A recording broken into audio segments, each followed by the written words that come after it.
झारखंड विधानसभा के होने वाले चुनाव को देखते हुए सभी राजनीतिक दल अपने अपने चुनावी तैयारियों में लग गए हैं और विरोधियों पर निशाना साधने लगे हैं। इसी क्रम में बोकारो विधानसभा क्षेत्र से कांग्रेस टिकट की उम्मीदवारी का दावा करने वाले राकेश कुमार महतो ने बोकारो के विधायक बिरंची नारायण को कटघरे में खड़ा किया है और निशाना साधा है। उन्होंने मेडिकल कॉलेज का सवाल उठाया है, उन्होंने एयरपोर्ट का सवाल उठाया है और इस पूरे मामले में बोकारो के विधायक को नाकाम बताया है। और क्या कुछ कहा है सुनिए आप भी।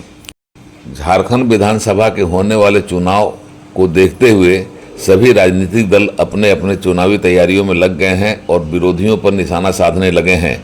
इसी क्रम में बोकारो विधानसभा क्षेत्र से कांग्रेस टिकट की उम्मीदवारी का दावा करने वाले राकेश कुमार महतो ने बोकारो के विधायक बिरंची नारायण को कटघरे में खड़ा किया है और निशाना साधा है। उन्होंने मेडिकल कॉलेज का सवाल उठाया है, उन्होंने एयरपोर्ट का सवाल उठाया है और इस पूरे मामले में बोकारो के विधायक को नाकाम बताया है। और क्या कुछ कहा है सुनिए आप भी। क्या चीज़ के लेकर आप प्रेस कॉन्फ्रेंस रखें?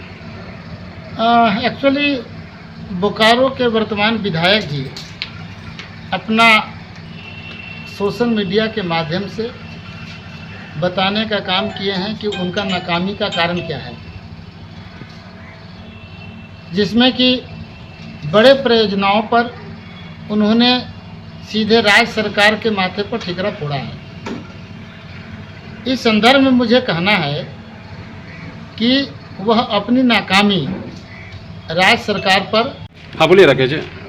तो मैं उनके नाकामी को बताना चाहता हूं कि पहला कि उनका कहना था कि हमने यहाँ मेडिकल कॉलेज नहीं खोल पाया।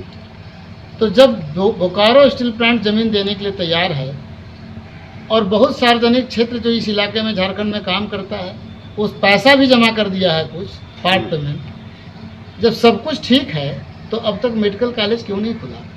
और उसके जगह पर आदरणीय विधायक जी का हॉस्पिटल खुल गया, व्यापारिक प्रतिष्ठान खुल गया, लेकिन मेडिकल कॉलेज नहीं खुला। ठीक उसी तरह से सारे देश के लोग जानते हैं कि एयरपोर्ट पूरे भारत सरकार के अधीन है, इसमें राज्य सरकार की कोई भूमिका नहीं होती ज़मीन के अलावे।